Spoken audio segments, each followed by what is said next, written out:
Hey everybody, welcome back to Star Flag Media. I'm going to be recapping this week's news, right? Everything that's been going on, and I figured why not get on camera and show the world this beautiful face. But yeah, what was the big news this week? Well, we've had a couple of big ones. Obviously, I think the biggest one was probably the nvidia DLSS 5 slop firestorm that's been happening. Nvidia debuted its 3D guided neural rendering instead of just upscaling pixels, and now it's generating hate amongst people out there because they saw their favorite franchises with a facelift that they were like, oh, that's not the character that I know and love.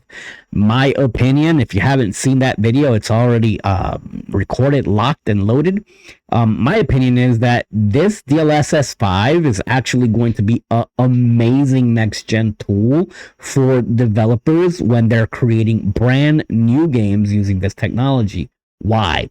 Because it's not just going to be taking old games and giving them a facelift and everybody else, everybody gets upset about it because that's not the character they know and love.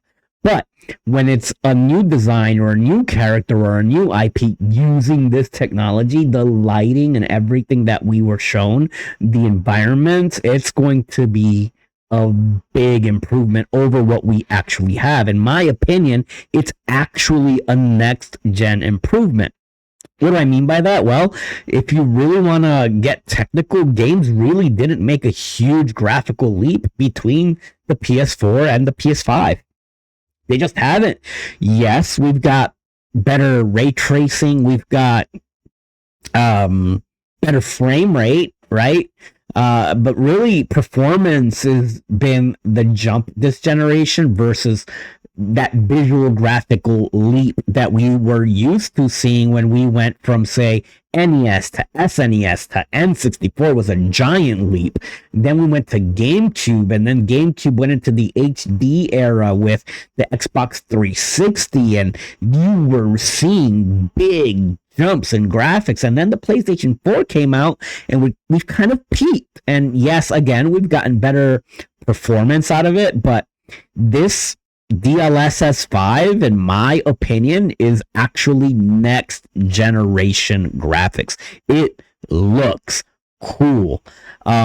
We also saw Digital Foundry engulfed in backlash after an initial positive review. They faced massive community backlash, and leading to a follow-up video where the team voiced internal disagreements over the tech impact on artistic integrity. But it seemed like they kind of had to, instead of just voicing what they originally thought, like they had to go back and be like, oh, well, we got to cater to, the loud vocal minority, I guess.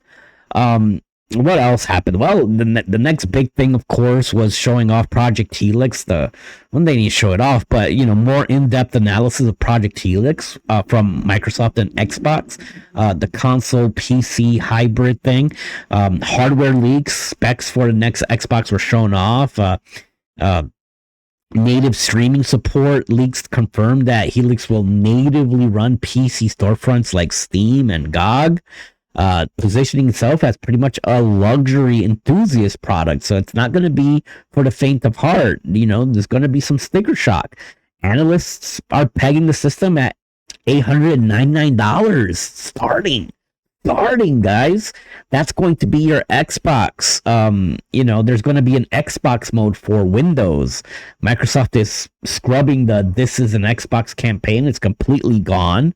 Sarah Bond's little brainchild is just erased. Meanwhile, they're preparing for Xbox mode, right? So Windows 11 is going to bridge the gap for the Helix launch, I'm assuming. And we saw a little bit of that already with the ROG Ally X, Xbox Ally X. That thing's a mouthful. What a horrible name. Pause.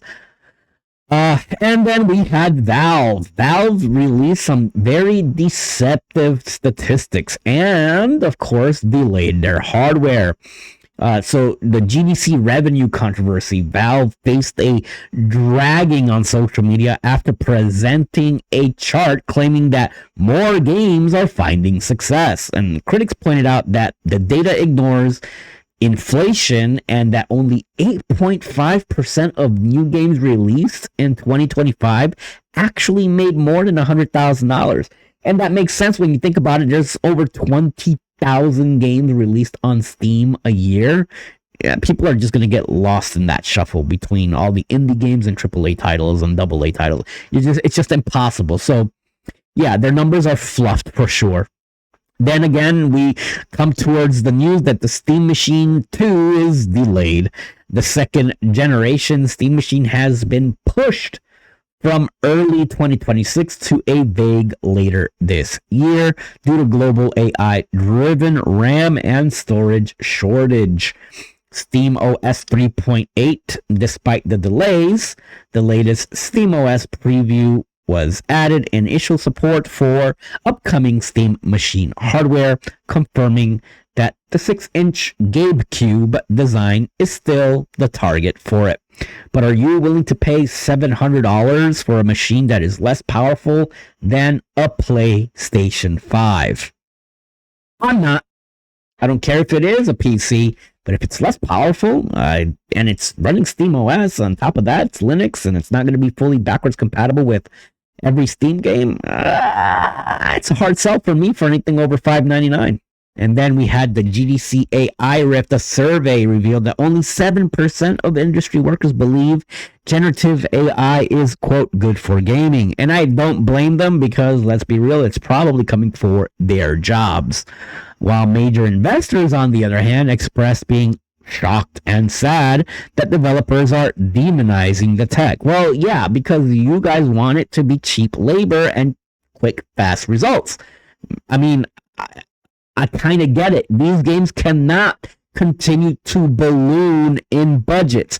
We're getting one PlayStation 5 Sony first-party game every 2 years. One.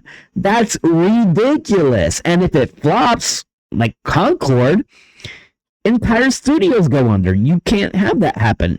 AI might actually save a lot of these games. I hate to say it. It just needs to be used wisely as a tool instead of just replacing people. That's the news for this week. Hopefully next week we get a nice little podcast going. If not, then you can always catch me here with regular videos. I will be posting a video with the evolution of NVIDIA graphics over the years, all the way up to this year's DLSS, and you can check that video out right there. As always, I want to thank you guys for joining me here on the channel. I appreciate your support. Smash that like button, subscribe, please. We are trying to get to 5,000 subscribers by the end of 2026, and we're only about 40-something subscribers into the 4,000. Like, share, subscribe. I will catch you guys in the next video. Peace.